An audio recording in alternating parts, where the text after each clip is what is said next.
Yahweh batela Nikongo. Yahweh benisa Nikongo. Yahweh batela Nikongo.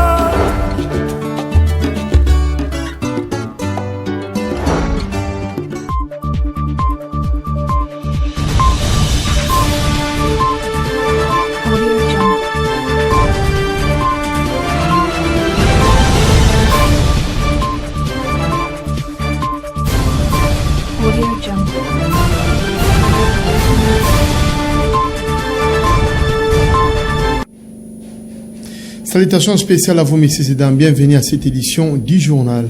Ouvrons cette session d'information. Il est en tournée en province. L'administrateur propriétaire du cabinet médical Didier Mampassi, du praticien de la médecine tradie moderne qui parle le même nom, qui porte le même nom, séjourne à Matadi, ville pilote de la province du Congo central. Profitant de son séjour, il a lancé un message aux Matadiens, particulièrement à ceux-là qui ont un problème de santé. Les détails dans ce propos, suivez. Je viens d'arriver déjà dans la ville de Matadi jusqu'à les 30. Donc je commence à travailler aujourd'hui, demain, après-demain, les 30 derniers jours, les 31. Mais il faut que je quitte la ville de Matadi parce que nous allons tourner dans la province, y compris à l'extérieur du pays. Je demande à tout le monde qui m'a appelé, qui ont pris des rendez-vous, de savoir que je suis déjà à l'hôtel Eledia. L'hôtel Eledia vers Kachekikanda. Nous avons de très bons produits à base de plantes médicinales contre les hémorroïdes internes et externes, les maux d'estomac, la gastrite, l'ulcère de l'élan, même les hélicobactères pylori qui sont devenus sévères ces derniers temps, avec des antibiothérapie, tout ça, et puis avec les antibiotiques à base de plantes médicinales pour les bactéries résistantes, y compris A4. Hein?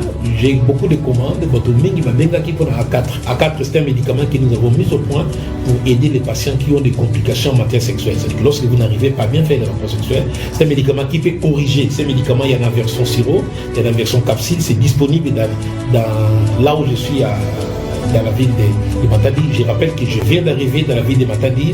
Didier Mampassi est un praticien de la médecine traditionnelle. Je suis l'administrateur propriétaire des cabinets Didier Mampassi qui a plusieurs installations au Congo et à l'extérieur du pays.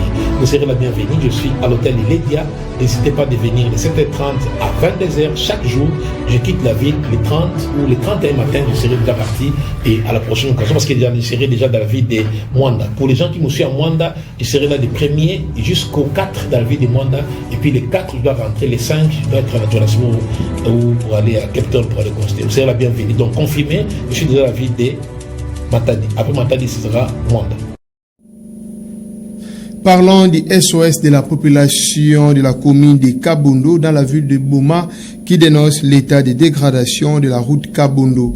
Elle va du marché Dumbi et fait jonction sur la route nationale à la place communément appelée la route Mwanda en passant par les quartiers Onatra. Suivez.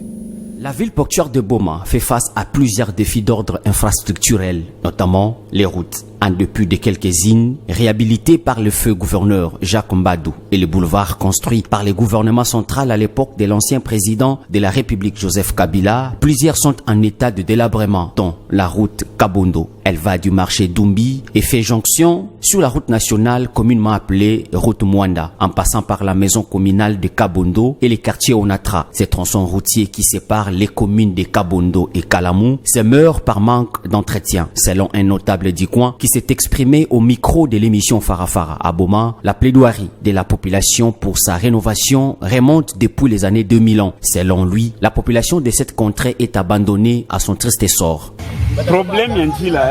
Le gouvernement central n'est pas ignorant de l'état de cette route. Nous avions plusieurs fois saisi les autorités pour la cause. C'est depuis l'année 2000 qu'on a été promis. La réhabilitation de cette route reste une utopie jusqu'à ces jours. En dépit de nos interpellations, rien n'a été fait. La question qu'on se pose, est-ce que le gouvernement se préoccupe réellement des desiderata de sa population?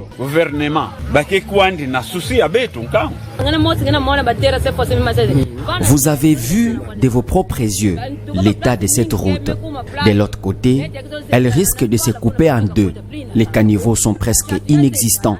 Que les autorités prennent des dispositions qui s'imposent pour la rénovation de cette route. Rappelons qu'en dépit de l'exécution qui s'est fait en dents des scies, les travaux de réhabilitation de la route Saïko sont en cours.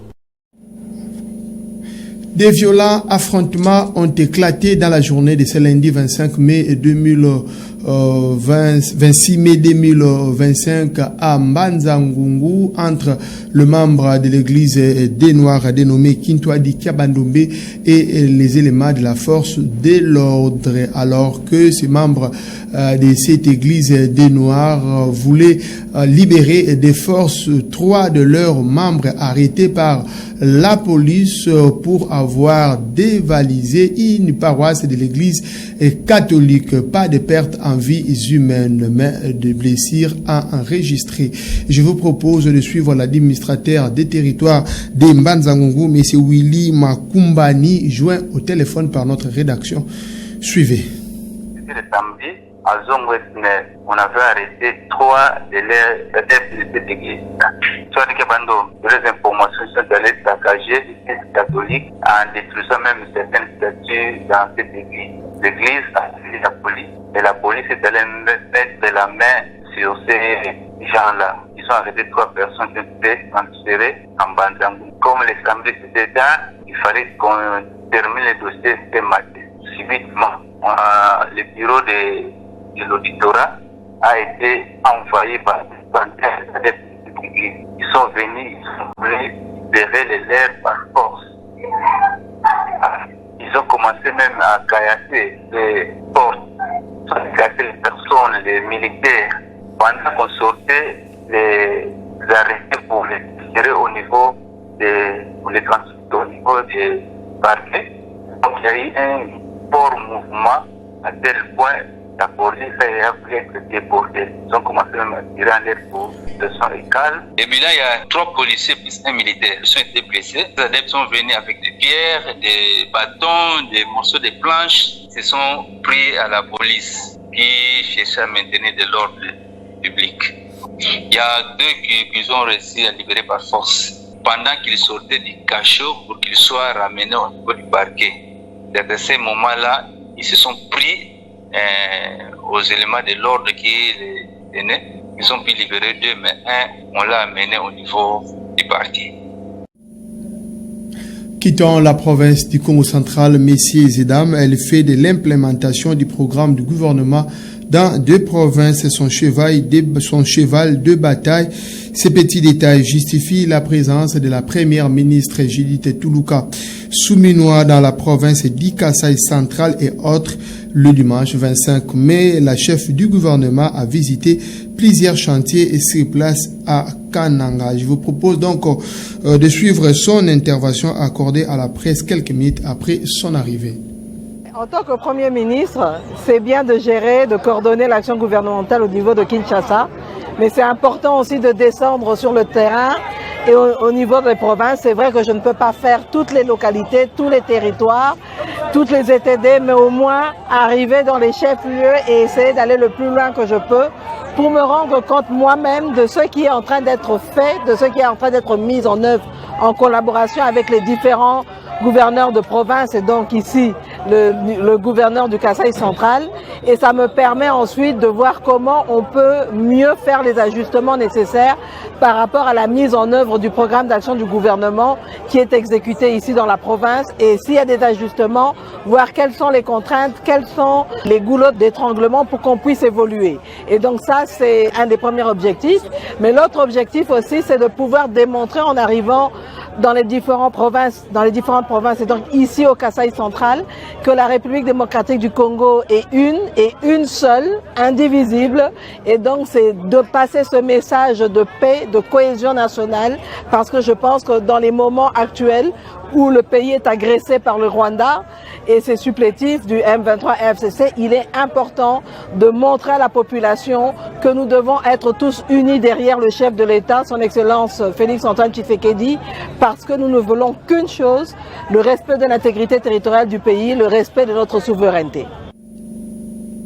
Nous étions en conseil des ministres pour traiter des choses sérieuses. Je n'ai pas suivi ces discours, mais plutôt des réactions des Congolais. Cet extrait est la réaction du ministre de la Communication Média et porte-parole du gouvernement, Patrick Mouyaya, à propos du discours du sénateur à vie Joseph Kabila Kabange. Ses membres du gouvernement, Judith Souminois, répondaient aux questions de journalistes sur la RTNC. Je vous propose de les suivre. Le Sénat venait de lever l'immunité de l'ancien président de la République, le sénateur à vie, Joseph Kabila Kabange. Un jour après, il est sorti de sa réserve, il a prononcé un discours. Votre réaction? Nous, on était plutôt pris à notre rendez-vous hebdomadaire du Conseil de ministres où nous discutions des problèmes qui concernent les Congolais, de comment on y répond.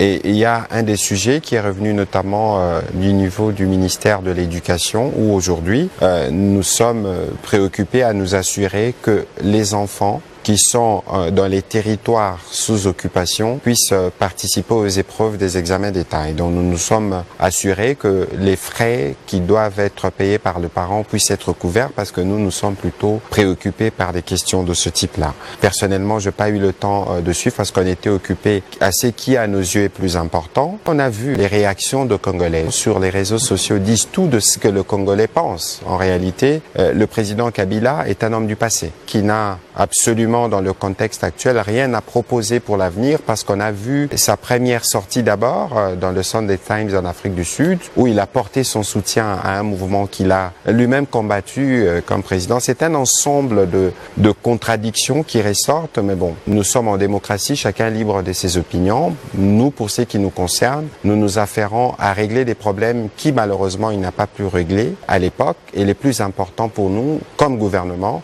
c'est de nous assurer que chaque jour nous avançons. Lorsque on veut parler des réconciliations, il faut se regarder dans ce que nous disons, il faut se regarder dans notre attitude et lorsqu'on a eu le privilège de diriger ce pays pendant 18 ans, on a peut-être une plus grande responsabilité que d'autres dans les contextes qui est le nôtre. Mais bon, fort malheureusement, il y a eu une convergence d'éléments au niveau notamment de l'auditorat militaire qui font qu'aujourd'hui, les agissements du président honoraire font de lui de fait l'une des autorités morales de ceux qui font la guerre, le groupe supplétif.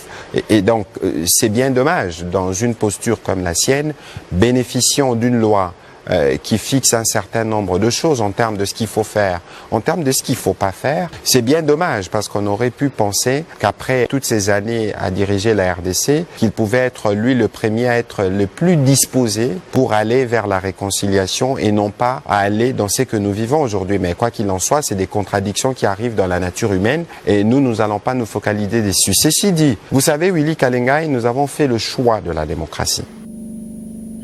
Dans l'actualité continentale, les manifestations pro- et anti-gouvernement d'unité nationale continuent. Un élément de nos confrères de TV5 Monde. Suivez.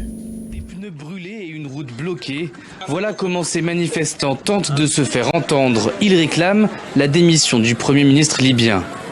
Déjà en fin de semaine, pour le deuxième vendredi consécutif, ils étaient plusieurs centaines dans les rues de la capitale. Nous exigeons le respect de nos droits les plus fondamentaux, l'organisation de nouvelles élections présidentielles et parlementaires, la chute du gouvernement et la chute de tous les partis politiques. Nous voulons immédiatement des élections pour le Conseil présidentiel et une position historique pour sortir la Libye de la crise. Cette colère contre le gouvernement soutenu par l'ONU est exacerbée par les récents affrontements meurtriers entre groupes armés à Tripoli. La Libye, pays riche en pétrole, peine à retrouver la stabilité depuis le soulèvement de 2011 et la fin de 42 ans de dictature de Mouammar Kadhafi. Désormais, deux gouvernements s'y disputent le pouvoir, celui du puissant maréchal Khalifa Haftar installé à Benghazi et le GNU, le gouvernement d'unité nationale, installé à Tripoli. Ce samedi, comme une réponse aux manifestations de la veille, plusieurs centaines de Libyens se sont rassemblés devant le siège du GNU, cette fois pour approuver l'action des autorités politiques soutenues par l'ONU et dénoncer les agissements du camp opposé.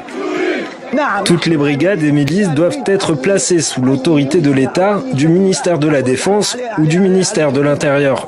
Nous sommes venus aujourd'hui pour montrer notre soutien au gouvernement actuel et pour rejeter la formation d'un nouveau gouvernement.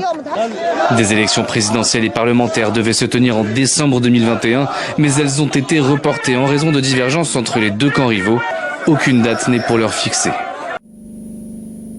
C'est la fin de ce journal, messieurs et dames. Merci de nous avoir suivis. Surtout, bonne suite des programmes chez vous. Au revoir.